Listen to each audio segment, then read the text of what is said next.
أعوذ بالله من الشيطان الرجيم بسم الله الرحمن الرحيم الحمد للہ رب العالمین والصلاة والسلام علی نبینا محمد وعلی آلہ وصحبہ اجمعین، اما بعد۔ اللہ کے فضل و کرم سے، اللہ کی توفیق سے ایک بار پھر ہیں ہم العقیدۃ الواسطیہ کے ساتھ، ایک دفعہ پھر ہیں ہم شیخ الاسلام امام ابن تیمیہ رحمہ اللہ کے ساتھ۔ اور آج کے درس میں امام صاحب فرماتے ہیں وَمَا وَصَفَ بِهِ نَفْسَهُ فِي أَعْظَمِ آيَةٍ فِي كِتَابِهِ، چونکہ اس عبارت کا تعلق ہے پچھلی عبارت سے، اس لیے پہلے پچھلی عبارت دیکھ لی جائے، اس کے ساتھ ملا لیا جائے۔ امام صاحب نے گزشتہ درس میں کہا تھا، بلکہ گزشتہ درس کا تعلق بھی اس سے پہلے دروس کے ساتھ تھا۔ موضوع ہمارا کیا چل رہا ہے؟ اہل السنت والجماعہ کا عقیدہ، اور اس میں انہوں نے کہا تھا کہ اہل السنت والجماعہ کا عقیدہ یہ ہے کہ اللہ پہ، اللہ کے فرشتوں پہ، نبیوں پہ، آسمانی کتابوں پہ، تقدیر پہ اور آخرت پہ ایمان لایا جائے۔ اللہ پہ ایمان لانا، اس کے بارے میں انہوں نے کہا تھا کہ اس میں یہ چیز بھی داخل ہے کہ آپ وہ تمام صفات مانیں جو اللہ نے قرآن میں ذکر کی ہیں، اور وہ تمام صفات آپ مانیں جو نبی علیہ الصلوۃ والسلام نے اپنی احادیث میں ذکر کی ہیں، اور ایمان ایسا ہو جو تحریف سے پاک ہو، تعطیل سے پاک ہو، تشبیہ سے پاک ہو، تمثیل سے پاک ہو۔ پھر امام صاحب نے کہا تھا گزشتہ درس میں وَقَدْ دَخَلَ فِي هَذِهِ الْجُمْلَةِ، کہ یہ جو عقیدہ بیان کیا گیا ہے اس میں وہ صفات بھی داخل ہیں جن کا اللہ نے تذکرہ کیا سورہ اخلاص میں، اور آج فرما رہے ہیں وَمَا وَصَفَ بِهِ نَفْسَهُ فِي أَعْظَمِ آيَةٍ فِي كِتَابِهِ، اور اس میں وہ صفات بھی داخل ہیں جن کے ساتھ اللہ تعالیٰ نے اپنے آپ کو متصف کیا ہے اپنی کتاب میں سب سے عظیم آیت میں، حیث یقول اللہ، حیث یقول، چنانچہ اللہ تعالیٰ فرماتے ہیں اللہ لا الہ الا هو الحی القیوم لا تأخذه سنة ولا نوم له ما في السماوات وما في الأرض من ذا الذي يشفع عنده إلا بإذنه يعلم ما بين أيديهم وما خلفهم ولا يحيطون بشيء من علمه إلا بما شاء وسع كرسيه السماوات والأرض ولا يؤوده حفظهما وهو العلي العظيم۔ اس آیت کا ترجمہ کیا ہے کہ اللہ، اس کے علاوہ کوئی بھی عبادت کے لائق نہیں، وہ زندہ ہے، کامل حیات والا ہے، وہ موجود ہے، قائم ہے اور دوسروں کو قائم رکھے ہوئے ہے۔ کسی قسم کی اونگ اسے اپنی لپیٹ میں نہیں لے سکتی، کسی قسم کی نیند اسے اپنے گرفت میں نہیں لے سکتی۔ اسی کی ملکیت ہے ہر وہ چیز جو آسمانوں پہ ہے اور جو زمین پہ ہے۔ کس کی جرت ہے کہ اس کے ہاں کسی کی شفاعت کرے الا یہ کہ وہ خود اجازت دے دے۔ وہ جانتا ہے جو کچھ ان کے آگے ہے اور جو کچھ ان کے پیچھے ہے، اور یہ لوگ اللہ تعالیٰ کے علم میں سے کسی چیز کا احاطہ نہیں کر سکتے سوائے اتنے علم کے جو خود وہ سکھا دے، جو خود وہ دینا چاہے۔ اس کی کرسی آسمان و زمین سے کشادہ ہے، اور آسمان و زمین کی حفاظت اسے تھکاتی نہیں ہے، اور وہ بہت ہی بلند و بالا ہے، بہت ہی عظیم ہے۔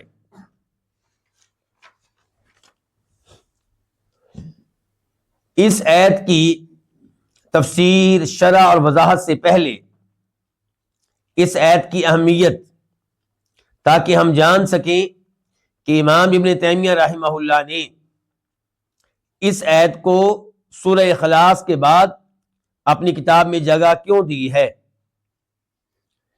پہلے نمبر پہ اس آیت کے فضائل میں وہ حدیث ہے جسے امام مسلم روایت کرتے ہیں اپنی صحیح میں، اور نمبر ہے 810 راوی ہے ابی بن کعب رضی اللہ عنہ، کہ نبی علیہ الصلوۃ والسلام نے ابی بن کعب سے سوال کیا، یا ابا المنذر، اے ابو منذر۔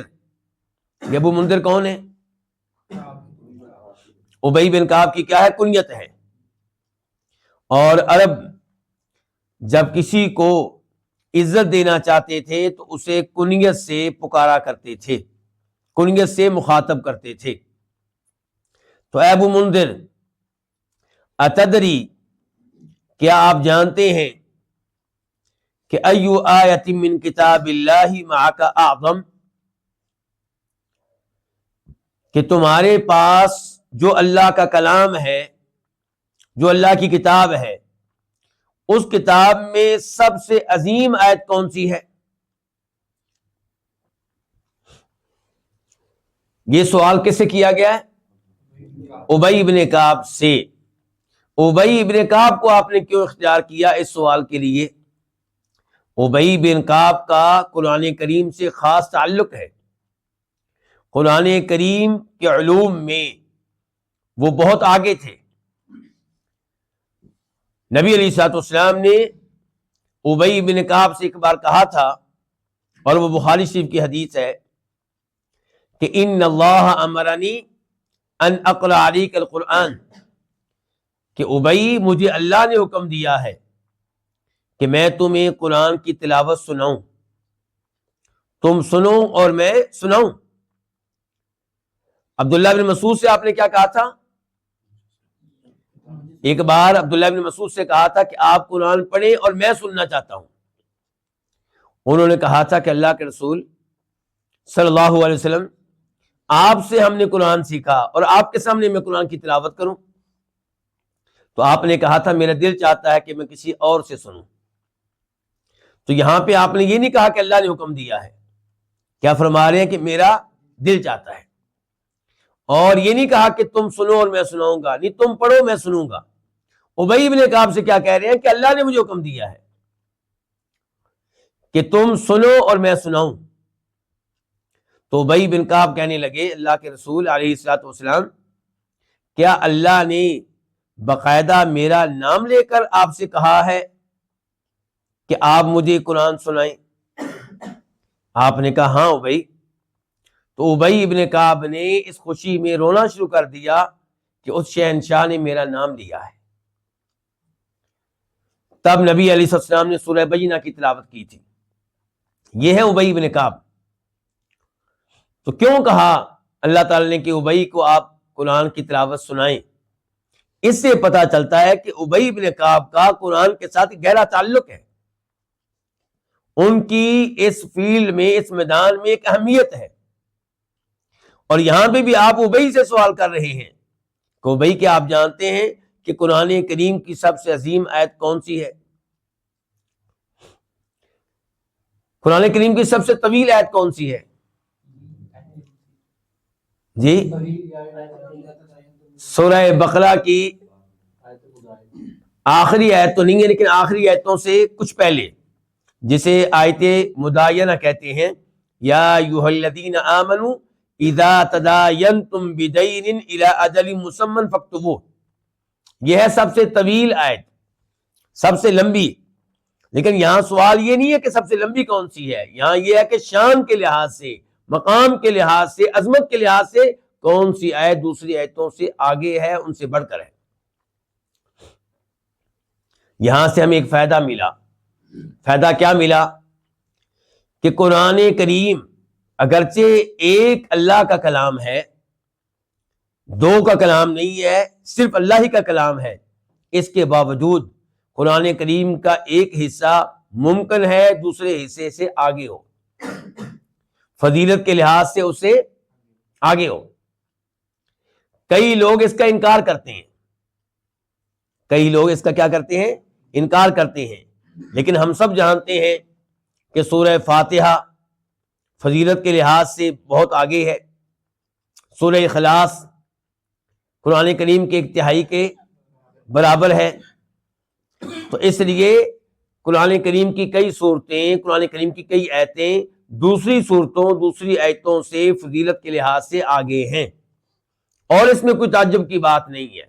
جو لوگ یہ نہیں مانتے انہیں تعجب اس لیے ہوتا ہے، وہ انکار اس لیے کرتے ہیں کہ پھر یہ ماننا لازم آئے گا کہ اللہ تعالیٰ کا ایک کلام دوسرے کلام سے ناقص ہے، جبکہ ہم کیا کہتے ہیں؟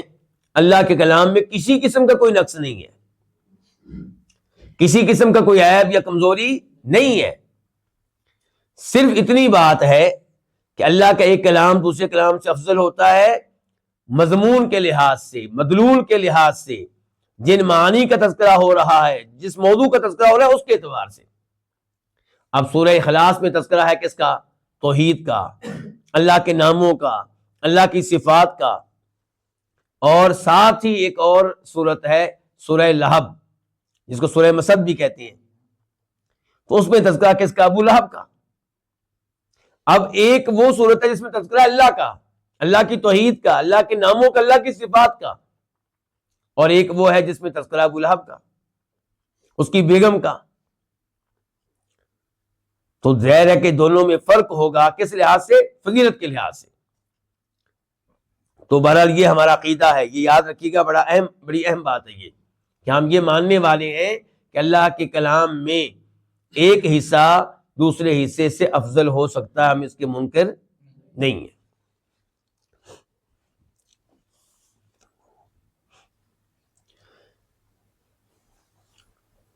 سوال ہو چکا، کس سے ہوا ہے؟ ابی بن کعب سے۔ وہ آگے سے کیا کہتے ہیں؟ اللہ ورسولہ اعلم، کہ اللہ کے رسول اس بارے میں بہتر علم رکھنے والے ہیں۔ اچھا، یہ کہنا، آج اگر مجھ سے یا آپ سے سوال ہو کسی چیز کے بارے میں تو کیا ہم کہہ سکتے ہیں اللہ ورسولہ اعلم؟ آج ہم کہہ سکتے ہیں؟ نہیں، جبکہ یہ مسئلہ آپ کو انہی دروس میں بتایا جا چکا ہے۔ اگر وہ چیز جس کے بارے میں سوال ہو رہا ہے اس کا تعلق ہے شریعت سے، دین سے، تو آپ کہہ سکتے ہیں اللہ ورسولہ اعلم، اللہ کے رسول زیادہ علم رکھنے والے ہیں۔ اور اگر اس کا تعلق دین سے، شریعت سے نہیں ہے، مثال کے طور پہ میں آپ سے پوچھتا ہوں کسی موبائل کے بارے میں کچھ معلومات لینا چاہتا ہوں اور آپ کے پاس وہ معلومات نہیں ہے، تو آپ یہ کہہ سکتے ہیں اللہ عالم، کہہ سکتے نہیں بلکہ کہنا بہت اچھی بات ہے، لیکن یہ نہیں کہہ سکتے اللہ ورسولہ عالم۔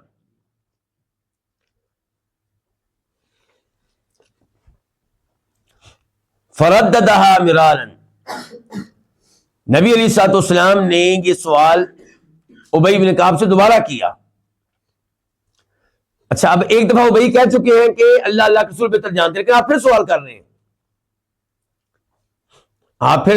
رہے ہیں، کہ ابی کیا آپ جانتے ہیں کہ اللہ کی کتاب میں سب سے عظیم آیت کون سی ہے؟ گویا کہ یہ پیغام ہے، اصل علم تو اللہ کے پاس ہے، لیکن آپ کوشش کریں، آپ اپنا اندازہ بتائیں اور میں آپ کی اصلاح کر دوں گا۔ جواب غلط ہوا تو میں آپ کی کیا کر دوں گا؟ اصلاح کر دوں گا۔ تو پھر ابی بن کعب نے کہا اللہ لا الہ الا هو الحی القیوم، آیت الکرسی کا ابتدائی حصہ پڑھا کہ یہ آیت جو ہے یہ سب سے عظیم آیت ہے۔ تو کہتے ہیں کہ نبی علیہ السلام نے میرے سینے پہ ہاتھ رکھا، گویا کہ شاباش کے انداز میں، تحسین کے انداز میں، حوصلہ افزائی کے انداز میں، اور فرمایا لِيَهْنِكَ الْعِلْمُ أَبَا الْمُنذِرِ، کہ ابو منذر تمہیں یہ علم مبارک ہو۔ آپ نے ان کی حوصلہ افزائی کی ہے۔ تو یہ ہے آیت الکرسی کی شان اور اس کا مقام۔ آیت الکرسی کے بارے میں ایک حدیث اور بخاری شریف میں آئی ہے، کئی بار آئی ہے، لیکن ایک مقام ہے 2311 2311، اور یہ وہی حدیث ہے جو آپ لوگوں نے کئی بار سنی ہوگی کہ نبی علیہ الصلوۃ والسلام نے جناب ابو ہریرہ کی ڈیوٹی لگائی تھی کہ آپ نے رمضان کی زکوٰۃ کو سنبھالنا ہے، اس کی حفاظت کرنی ہے۔ رمضان کی زکوٰۃ سے کیا مراد ہے؟ فطرانہ، صدقۃ الفطر۔ تو جناب ابو ہریرہ اسے سنبھال رہے ہیں، اس کی نگرانی کر رہے ہیں۔ ایک دفعہ انہوں نے دیکھا کہ ایک آدمی فطرانے کے مال میں سے، غلے میں سے کچھ چوری کر رہا ہے، تو انہوں نے اسے پکڑ لیا، لیکن اس نے منت سماجت کی۔ اس نے کہا کہ میرے بال ہیں، میرے بچے ہیں، میری فیملی ہے، اور ان کی ذمہ داری میرے اوپر ہے، میں فقیر آدمی ہوں، میں محتاج تھا، اس لیے میں یہ حرکت کر بیٹھا ہوں، آپ مجھے معاف کر دیں، مجھے چھوڑ دیں۔ جناب ابو ہریرہ کو اس کے اوپر ترس آیا، اسے چھوڑ دیا، اور اس نے وعدہ کیا تھا کہ آئندہ میں ایسی حرکت نہیں کروں گا۔ جناب ابو ہریرہ کی صبح ملاقات ہوئی نبی علیہ الصلوۃ والسلام سے، تو آپ نے کہا تمہارے قیدی کا کیا بنا، جس کو تم نے گرفتار کیا تھا اس کا کیا بنا؟ جناب ابو ہریرہ نے پورا معاملہ آپ کے سامنے رکھا، اور کہا کہ اس نے وعدہ کیا کہ آئندہ وہ ایسی حرکت نہیں کرے گا۔ آپ نے فرمایا وہ دوبارہ آئے گا، وہ دوبارہ آئے گا۔ جناب ابو ہریرہ گھات لگا کر بیٹھ گئے، کیونکہ صحابہ کرام کو نبی علیہ السلام کی ایک ایک بات پہ کتنے فیصد یقین ہوا کرتا تھا؟ 100%۔ وہ ہماری طرح نہیں تھے کہ کچھ شریعت کا حصہ مان لیا اور کچھ نہ مانا، کچھ باتوں پہ یقین کر لیا، کچھ پہ نہ کیا۔ نماز کی باتیں مان لی کہ واقعی نماز پڑھنی چاہیے، زکوٰۃ کا مسئلہ مان لیا، زکوٰۃ دینی چاہیے، لیکن عیسیٰ علیہ السلام زندہ ہیں، قیامت سے پہلے نازل ہوں گے، نہیں، یہ بات نہیں مانی جائے گی۔ تو یہ ہے ہماری صورتحال، اللہ تعالی ہم سب کو ہدایت دے۔ اور عام طور پہ آپ کی کچھ احادیث کا انکار کرنے والے، عجیب بات یہ ہے کہ معاشرے میں بہت ہی قابل احترام ہوتے ہیں، معاشرے میں ان کو بڑی عزت دی جاتی ہے، ان کو پڑھا لکھا سمجھا جاتا ہے۔ علماء کو ان کے سامنے کچھ نہیں سمجھا جاتا، علماء تو ان کے سامنے ایویں ہی ہیں۔ یہ ہیں پڑھے لکھے لوگ، یہ ان کو پتہ ہے کون سی بات کرنے والی، کون سی نہیں کرنے والی۔ انا للہ و انا الیہ راجعون۔ تو جناب ابو ہریرہ گھات لگا کر بیٹھ گئے، اور وہ آدمی پھر آیا، پھر چوری کرنے لگا۔ ابو ہریرہ نے پکڑ لیا، پھر منت سماجت کرنے لگا، پھر بتانے لگا کہ میں مجبور تھا، میرے بچے ہیں، مجھے معاف کر دیں، پھر وعدہ کیا کہ میں دوبارہ نہیں آؤں گا۔ جناب ابو ہریرہ کو پھر ترس آیا، پھر چھوڑ دیا۔ وہ تیسری بار آیا، اور نبی علیہ السلام پھر بتا چکے تھے کہ وہ دوبارہ آئے گا۔ وہ آیا، اور اس بار اس نے منت سماجت کی۔ ابو ہریرہ نے کہا نہیں، اب نہیں چھوڑوں گا۔ تو ہر بار وعدہ کرتا ہے کہ میں نہیں آؤں گا، میں چوری نہیں کروں گا، پھر چوری کرتا ہے، اس بار میں نہیں چھوڑوں گا۔ تو اس بار اس نے کیا کہا؟ دعنی، آپ مجھے چھوڑ دیں، اعلمک کلمات، کہ آپ مجھے چھوڑ دیں، میں آپ کو چند کلمات سکھاؤں گا، آپ کو اللہ تعالیٰ ان کے ساتھ فائدہ دے گا، ینفعک اللہ بہا۔ شیطان کہہ رہا ہے ان کلمات کے پڑھنے کا آپ کو کیا ہوگا؟ فائدہ ہوگا۔ غور کرنے والی الفاظ ہیں، ذرا دھیان سے۔ اس کا مطلب یہ ہے کہ کچھ ایسے کلمات ہیں جو پڑھے جائیں تو شیطان کو پتا ہے کہ انسان کو فائدہ ہوتا ہے۔ پھر وہ بتانے لگا کہ اذا اویت الی فراشک، جب آپ اپنے بستر پہ جائیں، فقرا آیت الکرسی، تو آپ کیا پڑھیں؟ وہ آیت پڑھیں جس میں کرسی کا تذکرہ ہے، اللہ لا الہ الا هو الحی القیوم، حتیٰ کہ پوری آیت آپ ختم کر لیں۔ فَإِنَّكَ لَن يَزَالُ عَلَيْكَ مِنَ اللَّهِ حَافِظٌ، مسلسل ایک حفاظت کرنے والا آپ کی حفاظت کرتا رہے گا، اور کوئی بھی شیطان آپ کے قریب نہیں آئے گا، کوئی بھی شیطان آپ کے قریب نہیں پھٹکے گا، حتیٰ تصبح، صبح تک آیت الکرسی کا یہ اثر رہے گا، صبح تک آیت الکرسی پڑھنے کا فائدہ ہوگا۔ دیکھیے اللہ کے کلام میں کتنی قوت ہے، اللہ کے کلام میں کتنی طاقت ہے، اگر توجہ سے پڑھا جائے، دھیان سے پڑھا جائے۔ جناب ابو ہریرہ نے اسے چھوڑ دیا کہ اس نے یہ قیمتی فائدہ دیا ہے، اور اس سے پتا چلا کہ اچھی بات شیطان کی طرف سے ملے تو وہ بھی لے لینی چاہیے۔ کیوں جی ایسے ہی ہے پھر تو ہمیں چاہیے کہ اس قسم کے جتنے بھی غلط لوگ ہیں ان کے دروس میں بیٹھا کریں، ان کے لیکچر سنا کریں کہ شاید کوئی اچھی بات یہاں سے مل جائے۔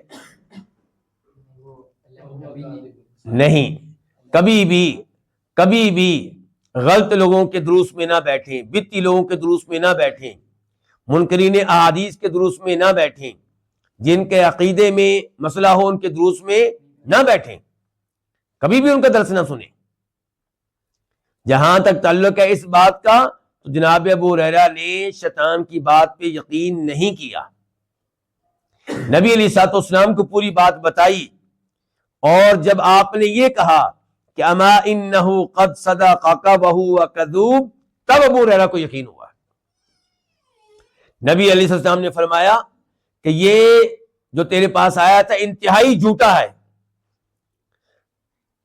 جھوٹ بولنے میں سب سے آگے ہے، لیکن یہ بات اس نے درست بتائی ہے، یہ بات اس کی ٹھیک ہے۔ اب جا کر جناب ابو ہریرہ نے اس کو لیا ہے۔ اس کا مطلب یہ ہے کہ جب تصدیق ہوئی کہاں سے؟ نبی علیہ الصلوۃ والسلام کی طرف سے، تو پھر لیا۔ تو اصل یہ نہیں ہے کہ شیطان سے بات ملی تو لے لی، اصل یہ کہ حدیث سے ملی تو لے لی۔ تو اگر آپ کا کوئی عالم دین وہ آپ سے کہتا ہے کہ یہ بات ٹھیک ہے، چاہے ابتدائی طور پہ بات کرنے والا کوئی بھی ہو، تو پھر آپ لے سکتے ہیں اگر واقعی قرآن و حدیث کے مطابق ہے۔ لیکن یہ کہ آپ اس حدیث کی وجہ سے بدعتی لوگوں کے دروس سننا شروع کر دیں، ان کی دروس میں بیٹھنا شروع کر دیں، یہ انتہائی خطرناک ہے۔ خصوصاً یہ بات کہ عام آدمی وہ کیسے طے کرے گا کہ اس کی یہ بات غلط ہے اور یہ صحیح ہے؟ ہو سکتا ہے آپ اس کی کسی غلط بات کو بھی صحیح سمجھ بیٹھیں، گمراہی کا شدید خطرہ ہے۔ تو اس لیے ایسے لوگوں کے دروس میں نہیں بیٹھنا چاہیے، بچنا چاہیے ان کے دروس میں، ان کے دروس سے۔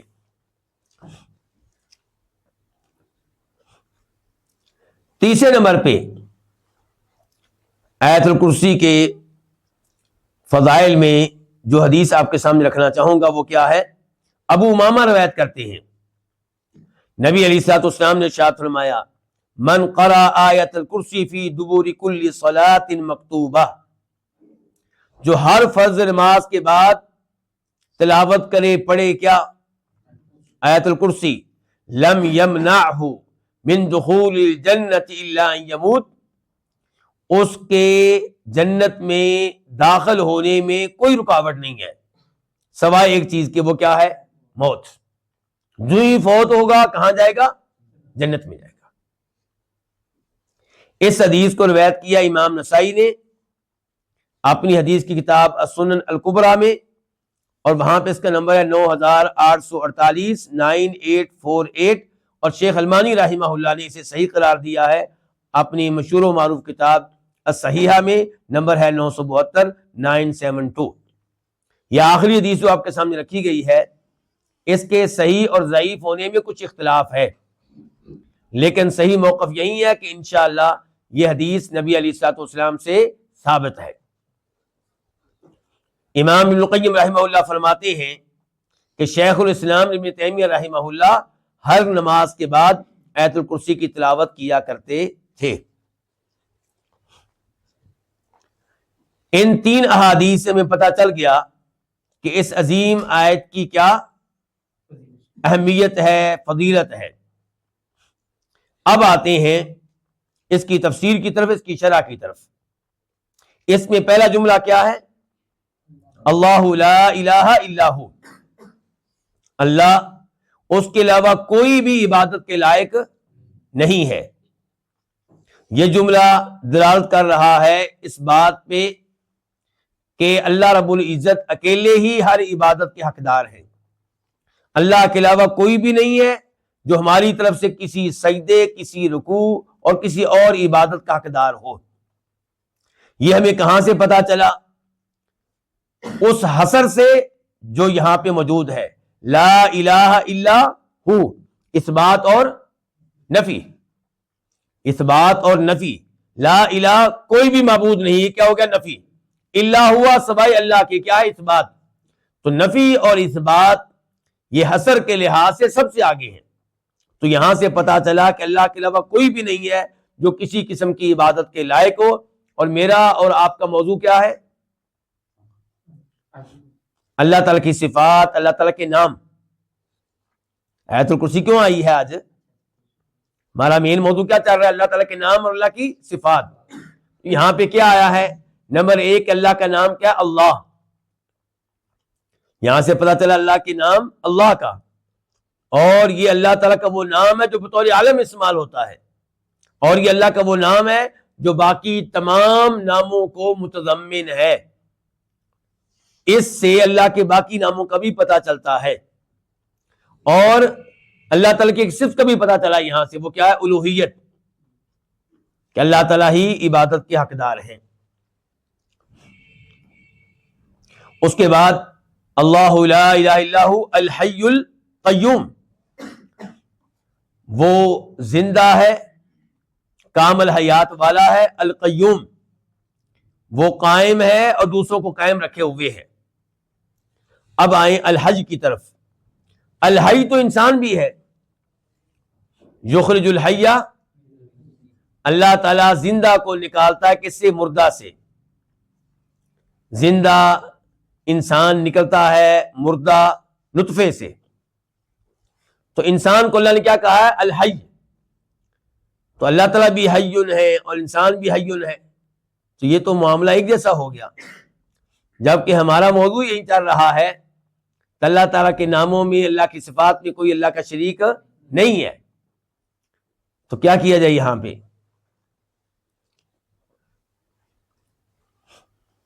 اللہ تعالیٰ کی حیات اور بندے کی حیات میں بہت فرق ہے، اتنا فرق ہے کہ ہم کوئی مقدار اس کی بتا ہی نہیں سکتے۔ انسان کی حیات کیا ہے؟ شروع میں جب پیدا ہوا، آپ میں سے کسی کو پتا ہے پہلے سال کے بارے میں کوئی معلومات ہیں اپنی زندگی کے پہلے سال کے بارے میں؟ کیوں جی؟ جبکہ زندہ تو تھے، بلکہ 2 سال کا بھی پتا نہیں ہے، بلکہ اگر 3 سال بھی کہیں تو کوئی بڑی بات نہیں ہے، جبکہ زندہ تھے ہم، لیکن کسی بات کا کوئی پتا نہیں۔ یہ ہے ہماری زندگی، اپنا پتا نہیں، دوسروں کا چھوڑیں۔ اور پھر جب پیدا ہوئے ہیں اس سے پہلے ہم کیا تھے؟ معدوم تھے۔ ہماری حیات اس سے پہلے کیا ہے؟ عدم، پہلے نہیں تھے اب ہیں۔ هل اتى على الانسان حين من الدهر لم يكن شيئا مذكورا وكيف تكفرون بالله وكنتم امواتا، تم اللہ تعالیٰ کے ساتھ کیسے کفر کرتے ہو جبکہ تم پہلے کیا تھے؟ مردہ تھے۔ اور پھر ایک دن ہم نے کیا ہو جانا ہے جی؟ پھر مر جانا ہے، زندگی سے محروم ہو جانا ہے، فوت ہو جانا ہے۔ اور ہماری جو زندگی ہے 30 سالہ، 40 سالہ، 50 سالہ، 60 سالہ، 70 سالہ، یہ نقائص سے بھرپور ہے، عجیب زندگی ہے، پریشانیوں سے بھری ہوئی۔ کبھی سر میں درد، کبھی دانت میں درد، کبھی ہاتھ میں درد، کبھی گرمی محسوس ہو رہی ہے، کبھی سردی محسوس ہو رہی ہے، کبھی گرمی سے بھاگ رہے ہیں بچ رہے ہیں، کبھی سردی سے بھاگ رہے ہیں بچ رہے ہیں، کبھی اس ہاسپٹل میں، کبھی اس ہاسپٹل میں، کبھی اس ڈاکٹر کے پاس، کبھی اس ڈاکٹر کے پاس، کبھی اس حکیم کے پاس، کبھی اس حکیم کے پاس۔ یہ ہے ہماری زندگی۔ جب پیدا ہوئے تھے سننے کی صلاحیت بہت کمزور تھی، دیکھنے کی صلاحیت بہت کمزور تھی، اور شعور، عقل کمزور تھی۔ پھر اس میں بہتری آئی، اور پھر بڑھاپے میں جا کے وہی قوت سماعت کمزور ہونا شروع ہو جاتی ہے، دیکھنے کا عمل جو ہے وہ کمزور ہو جاتا ہے، حتیٰ کہ سمجھنے کی صلاحیت بھی، حافظہ، اپنے بیٹوں کے نام بھول جاتے ہیں، اپنے بیٹوں کو پہچاننا مشکل ہو جاتا ہے، اپنی بیگم کو پہچاننا مشکل ہو جاتا ہے۔ یہ ہماری زندگی۔ اور اللہ کی زندگی کیا ہے؟ کامل، ہر عیب سے، ہر نقص سے پاک، وتوکل علی الحی الذی لا یموت، توکل کیجئے اس زندہ پہ جس کے اوپر کبھی موت طاری نہیں ہوگی۔ کیا کہا تھا ابو بکر صدیق رضی اللہ تعالیٰ عنہ نے؟ من کان یعبد محمدا فإن محمدا قد مات ومن کان یعبد اللہ فإن اللہ حی لا یموت، کہ جو عبادت کیا کرتا تھا جناب محمد صلی اللہ علیہ وسلم کی تو اس کا رب تو فوت ہو چکا، اس کا معبود فوت ہو چکا، اور جو عبادت کرتا ہے اللہ تعالیٰ کی تو اللہ تعالیٰ ہی حی ہے، ایسے حی جس کے اوپر کبھی موت طاری نہیں ہوگی، موت سے پاک۔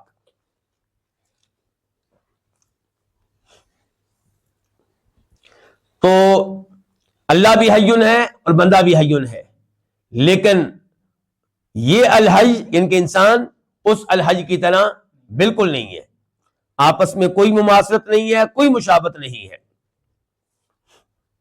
اور اللہ تعالیٰ کی یہ صفت الحی کئی اور صفات کے اوپر بھی دلالت کرتی ہے۔ مثال کے طور پہ اللہ تعالیٰ الحی ہے اور علم والے ہیں، الحی ہیں سننے والے ہیں، حیات کامل حیات ہے نا، یعنی کہ وہ حیات جس میں قوت سماعت کامل، قوت بصارت کامل، علم کے لحاظ سے کامل، قدرت کے لحاظ سے کامل، یعنی کہ اس حیات میں کسی قسم کا کوئی نقص نہیں ہے۔ کیونکہ جب آپ کہیں گے اللہ تعالیٰ کے سننے میں نعوذ باللہ کو مسئلہ ہے تو اس کا مطلب اللہ تعالیٰ کی حیات میں مسئلہ ہے، کامل حیات نہ ہوئی۔ اگر آپ کہتے ہیں اللہ کے دیکھنے میں نعوذ باللہ کو مسئلہ ہے تو اس کا مطلب یہ اللہ کی حیات میں نقص ہے، کامل حیات نہ ہوئی، جبکہ اللہ تعالیٰ کی حیات کیا ہے؟ کامل ہے، ہر قسم کے نقص اور عیب سے پاک ہے۔ اس کے بعد کیا کہا؟ الحی القیوم، الحی کے ساتھ ہی اللہ کا دوسرا نام کیا آ گیا؟ القیوم، دونوں کو ایک ساتھ لایا گیا ہے، اور یہ انداز کئی مقامات پہ آیا ہے۔ مثال کے طور پہ وعنت الوجوہ للحی القیوم، کہ روز قیامت تمام چہرے جھکے ہوئے ہوں گے، سب سر جھکے ہوئے ہوں گے، کس کے سامنے؟ اس کے سامنے جو الحی القیوم ہے۔ نبی علیہ الصلوۃ والسلام کے بارے میں حدیث ہے، ترمذی شریف میں اس کا نمبر ہے 3524، 3524۔ انس رضی اللہ عنہ راوی ہے کہ نبی علیہ الصلوۃ والسلام پہ جب بھی کوئی مشکل طاری ہوتی، جب بھی کوئی گھبراہٹ کا معاملہ ہوتا تو آپ یہ وظیفہ کیا کرتے تھے، یہ دعا کیا کرتے تھے، یا حیو یا قیوم برحمتک استغیث، کہ تیری رحمت کے وسیلے اور واسطے سے تجھ سے فریاد کرتا ہوں، اے حی اے قیوم، کہ ان کے اے وہ ذات جو کامل حیات سے متصف ہے، اے وہ ذات جو قیومیت کے ساتھ متصف ہے۔ القیوم یہ وہ لفظ ہے جو فاعول کے وزن پہ ہے، مبالغے کا صیغہ ہے، قیومیت میں بہت آگے ہے اللہ رب العزت۔ یہ دو معنوں پہ دلالت کرتا ہے یہ لفظ۔ ایک معنی یہ کہ اللہ تعالیٰ بذات خود قائم ہے، بذات خود موجود ہیں، اور اپنے قائم ہونے کے لیے، اپنے وجود کے لیے اللہ تعالیٰ کسی کے محتاج نہیں ہے، مستغنی ہے ہر ایک سے۔ نہ اللہ تعالیٰ محتاج ہے کھانے کے، نہ محتاج ہے پینے کے، نہ محتاج ہے کسی اور کے کسی بھی معاملے میں۔ اور دوسرے نمبر پہ یہ لفظ دلالت کرتا ہے اس بات پہ کہ اللہ تعالیٰ دوسروں کو بھی قائم رکھے ہوئے ہیں۔ جو بھی زندہ ہے جب تک زندہ ہے، جو بھی موجود ہے جب تک موجود ہے، کس کے سہارے سے؟ اللہ کے سہارے سے۔ ہماری سانسیں چل رہی ہیں، کس کے ہاتھ میں ہیں؟ اللہ کے ہاتھ میں۔ دل دھڑک رہا ہے، کس کے ہاتھ میں؟ اللہ کے ہاتھ میں۔ خون کا نظام چل رہا ہے، خون گردش کر رہا ہے، یہ بھی اللہ کے ہاتھ میں ہے۔ ہمارے جسم کا جو بھی عضو کام کر رہا ہے اس کے پیچھے کون ہے؟ اللہ رب العزت۔ تو اللہ تعالیٰ ہی ہر ایک کو قائم رکھے ہوئے ہیں۔ کوئی بھی مخلوق جب اللہ نہ چاہے تو قائم نہیں رہ سکتی۔ اللہ تعالیٰ فرماتے ہیں وَمِنْ آيَاتِهِ أَن تَقُومَ السَّمَاءُ وَالْأَرْضُ بِأَمْرِهِ، سورہ روم آیت نمبر 25-25، کہ آسمان و زمین قائم ہے اللہ کے امر سے۔ اور اللہ تعالیٰ فرما رہے ہیں کہ یہ میری نشانیوں میں سے ایک بڑی نشانی ہے، آسمان و زمین کا قائم رہنا آسمان کا نہ گرنا، زمین کا نہ دھنسنا، یہ اللہ تعالیٰ کی نشانیوں میں سے ایک عظیم نشانی ہے۔ پھر اللہ تعالیٰ فرماتے ہیں ایک اور مقام پہ سورہ فاطر آیت نمبر 41 ان اللہ یمسک السماوات والارض ان تزولا ولئن زالتا ان امسکہما من احد من بعدی انہ کان حلیما غفورا، کہ اللہ رب العزت آسمانوں و زمین کو تھامے ہوئے ہے، اللہ ان کو نہ تھامے تو یہ گر جائیں گے، زائل ہو جائیں گے، اپنی جگہ پہ نہیں رہیں گے، اور اگر اللہ تعالیٰ ان کو نہ تھامے کوئی بھی ان کو تھام نہیں سکتا، کوئی بھی، نہ کوئی نبی، نہ کوئی ولی، نہ نبی علیہ الصلوۃ والسلام، نہ جناب علی، نہ شیخ عبدالقادر جیلانی رحمہ اللہ، کوئی بھی نہیں۔ اللہ تعالیٰ کہے من احد من بعد، کوئی بھی نہیں۔ پھر آپ یہ دیکھیں اللہ تعالیٰ تذکرہ کرتے ہیں اڑتے ہوئے پرندوں کا سورہ ملک میں، ما یمسکہن الا الرحمن، یہ پرندہ جو فضا میں موجود ہے، کیسے یہ پر پھیلا کے کیسے یہ قائم ہے، کیوں نہیں گر رہا، کس نے اس کو سہارا دیا ہوا ہے؟ اللہ تعالیٰ کہتے ہیں میرے علاوہ کوئی نہیں ہے، میں نے اس کو سہارا دیا ہوا ان تمام پرندوں کو۔ تو یہ ہے کہ اللہ رب العزت ہر ایک کو قائم رکھے ہوئے ہیں، اور خود بھی اللہ تعالیٰ قائم ہیں۔ اور یہ تو آسمان و زمین کی میں نے مثالیں دی، پرندوں کی مثالیں دی۔ آپ آ جائیں انسانوں میں سے ان انسانوں کی طرف جو سب سے زیادہ کامل تھے۔ ویسے تو ہر ایک میں نقص ہے، لیکن انسانوں میں سے کامل ترین انسان گزرے ہیں وہ کون ہیں؟ انبیاء کرام علیہ الصلوۃ والسلام۔ تو ان کا وجود کیسا تھا؟ مصائب، مشکلات، بیماریاں۔ نبی علیہ السلام گرے ہیں کس سے؟ گھوڑے سے۔ آپ گرے ہیں اس سے، دانت آپ کے زخمی ہوئے ہیں، چہرہ آپ کا زخمی ہوا ہے۔ تو کہنے کا مطلب یہ ہے کہ اللہ رب العزت ہی ہے جو قائم ہے، اور اللہ تعالیٰ ہی ہر ایک کو قائم رکھے ہوئے ہیں۔ تو اسی لیے اللہ تعالیٰ ہی ہر عبادت کے کیا ہے؟ حقدار ہے۔ اس کے بعد اللہ تعالیٰ نے کیا کہا؟ لا تأخذہ سنۃ ولا نوم۔ یہ جو جملہ ہے یہ بتا رہا ہے کہ اللہ تعالیٰ کی حیات واقعی کامل ہے، اللہ تعالیٰ قیومیت میں واقعی کامل ہے۔ دلیل کیا ہے کہ لا تأخذہ سنۃ ولا نوم، اللہ تعالیٰ کو کسی قسم کی اونگ اپنی لپیٹ میں نہیں لیتی، اپنی گرفت میں نہیں لیتی، اور نہ ہی نیند۔ جو سو جائے وہ رب نہیں ہو سکتا، جو سو جائے وہ کائنات کا نظام نہیں چلا سکتا، جس کے اوپر اونگ غالب آ جائے وہ بھی رب نہیں ہو سکتا۔ تو اللہ رب العزت دونوں سے پاک ہے۔ اور فرق کیا ہے اونگ میں اور نیند میں؟ اونگ نیند کی ابتدائی حالت، جب انسان اونگ رہا ہوتا ہے تو وہ نیند اور جاگنے کے بیچ میں ہوتا ہے۔ تو اللہ تعالیٰ مکمل نیند سے بھی پاک ہے، اور اللہ تعالیٰ نیند کی ابتدائی حالت سے بھی پاک ہے۔ دوسروں کی کیا صورتحال ہے یہ ذرا آپ دیکھ لیں۔ کامل ترین انسان کون ہے؟ جناب محمد رسول اللہ صلی اللہ علیہ وسلم، اور آپ نیند سے پاک، نیند سے مغلوب ہو جایا کرتے تھے، نیند کا آپ کے اوپر غلبہ طاری ہو جایا کرتا تھا۔ ایک حدیث آپ کے سامنے رکھنا چاہوں گا جس سے آپ کو اندازہ ہوگا۔ یہ مسلم شریف کی حدیث ہے 681 681۔ راوی ہے ابو قتادہ رضی اللہ تعالی عنہ، تذکرہ کرتے ہیں نبی علیہ الصلوۃ والسلام کے ایک سفر کا، لمبا سفر تھا۔ کہتے ہیں فبینما رسول اللہ صلی اللہ علیہ وسلم یسیر حتی ابہار اللیل وانا الی جنبہ، کہ نبی علیہ الصلوۃ والسلام اپنی سواری پہ بیٹھے چلے جا رہے تھے اور میں آپ کے پہلو میں تھا، حتیٰ کہ آدھی رات گزر گئی، رات کا آدھا حصہ گزر گیا۔ فنعس رسول اللہ صلی اللہ علیہ وسلم، تو نبی علیہ الصلوۃ والسلام اونگنے لگے۔ فمال عن راحلتہ، صرف اونگنے نہیں لگے بلکہ اونگنے کی وجہ سے اپنی سواری سے ایک سائڈ کو جھک گئے. فَأَتَيْتُهُ تو میں آیا.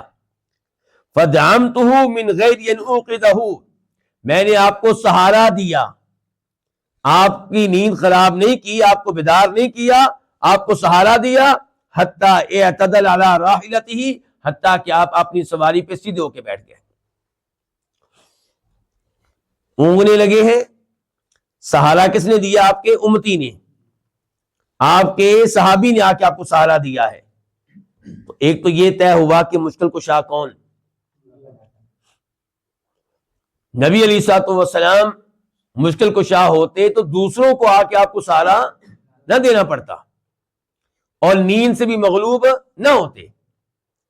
نیند سے اس قدر مغلوب ہیں کہ ایک سائڈ پہ جھک گئے ہیں اور صحابی نے آ کے آپ کو سیدھا کیا ہے اور ابھی تک آپ کو معلوم نہیں ہے, آپ کو پتا نہیں چلا کہ مجھے کسی نے سیدھا کیا ہے, آپ ابھی تک نیند کی حالت میں ہیں. کہتے ہیں ثم سارا پھر آپ چلتے رہے حتی تحور اللیل یہاں تک کہ رات کا اکثر حصہ گزر گیا. پھر آپ مال راحلتہ اونگنے کی وجہ سے آپ اپنی سواری سے ایک سائڈ کو جھک گئے. کہتے ہیں فاتیتہ میں پھر آیا. فدعمتہ من غیر ان اوقظہ میں نے پھر آپ کو سہارا دیا لیکن آپ کی نیند خراب نہیں کی, آپ کو بیدار نہیں کیا. حتی اعتدل علی راحلتہ یہاں تک ایک دفعہ پھر آپ اپنی سواری پہ سیدھے ہو گئے اور پھر آپ چلنے لگے, یعنی کہ چلتے رہے ایسے ہی. حتی اذا کان من آخر السحر جب سحری کے وقت کا آخری حصہ تھا. مال میلتن ہی اشد من المیلتین الاولیین پھر آپ ایک سائڈ کو جھک گئے اور اس بار پہلی دو بار کے مقابلے میں زیادہ آپ جھکے ہوئے تھے. حتی کاد ینجفل حتیٰ کہ یوں لگ رہا تھا کہ آپ گر جائیں گے, نیچے گر جائیں گے. فاتیتہ تو میں آیا. فدعمتہ تو میں نے آپ کو سہارا دیا. فرفع رأسہ تو آپ نے اپنا سر اٹھایا. فقال تو آپ نے کہا من ھذا یہ کون ہے, کیونکہ اندھیرا تھا نا. تو آپ نے کہا من ھذا یہ کون ہے. قلت ابو قتادہ میں نے کہا میں ابو قتادہ ہوں. قال متى كان هذا مسيرك مني تم کب سے میرے ساتھ اس طرح چل رہے ہو. ایک تو یہ ہے کہ آپ کو یہ معلوم نہیں تھا کہ مجھے سہارا دینے والا کون, اور پھر آپ کو یہ نہیں پتا کہ یہ واقعہ کتنی بار ہو چکا ہے. آپ پوچھ رہے کب سے تم اس طرح میرے ساتھ ہو. قلت ما زال هذا مسيري منذ الليلة میں نے کہا اللہ کے رسول علیہ الصلوۃ والسلام رات کے آغاز سے ہی میں اسی انداز سے آپ کے ساتھ چل رہا ہوں, آپ کو دیکھ رہا ہوں, آپ کو سہارا دے رہا ہوں, آپ کی نگرانی کر رہا ہوں کہ کہیں گر نہ جائیں. قال تو آپ نے کہا حفظک اللہ بما حفظت به نبیہ اللہ تعالیٰ آپ کی حفاظت کرے کیونکہ آپ نے اللہ کے نبی کی حفاظت کی ہے. تو ایک تو یہ عقیدہ غلط ہوا, آپ سب لوگ پہلے سے جانتے ہیں, لیکن ایسی حدیثیں پڑھ کے مزید اپنے عقیدے میں پختگی آتی ہے, ایمان مزید تازہ ہوتا ہے کہ نبی علیہ السلام مشکل کشا نہیں تھے, حاجت روا نہیں تھے, مختار کل نہیں تھے. آپ کے اوپر نیند کا غلبہ ہو جاتا تھا, اونگنے کی وجہ سے مغلوب ہو جاتے تھے, اور آپ کو کئی دفعہ صحابہ کرام نے سہارا دیا ہے, صحابہ کرام نے آپ کی حفاظت کی ہے, اور یہاں پہ ابو قتادہ نے حفاظت کی ہے اور آپ نے ان کو دعا دی ہے. تو یہ ہے صورتحال انسانوں کی, اور یہ صورتحال انسانوں میں سے اس انسان کی جو سب سے عظیم ہے, سب سے افضل ہیں, سب سے اعلیٰ ہیں, سب سے مقدس ہیں, سب سے محترم ہیں. تو باقی لوگوں کی کیا صورتحال ہوگی آپ اندازہ لگا سکتے ہیں. اس صورتحال میں اب آپ اللہ تعالیٰ کے بارے میں یہ تعارف پڑھیں کہ لا تأخذہ سنۃ ولا نوم, کبھی بھی کسی قسم کی نیند, کسی قسم کا اونگنا اللہ تعالیٰ کو اپنی لپیٹ میں نہیں لے سکتا, اور ایسا کبھی واقعہ نہ ہوا ہے نہ کبھی ہوگا. اگر نعوذ باللہ اللہ تعالیٰ بھی اونگنے لگے, سونے لگے, تو پھر یہ کائنات کا نظام چل نہ سکے. تو بہرحال لا تاخذو سنۃ ولا نوم، اس سے پتہ چلتا ہے کہ اللہ تعالیٰ اپنی حیات میں کامل ہے اور اپنی قیومیت میں کیا ہے؟ کامل ہے۔ اس کے بعد لہو ما فی السماوات و ما فی الارض، لہو لام کون سا ہے؟ تملیک کا، کہ اللہ تعالیٰ ہی مالک ہے ہر اس چیز کے جو آسمانوں پہ ہے اور جو زمین پہ ہے۔ تو اصل مالک کون ہوا؟ اللہ رب العزت۔ روز قیامت اللہ تعالیٰ کہیں گے نا لمن الملک اليوم، آج کس کی بادشاہت ہے؟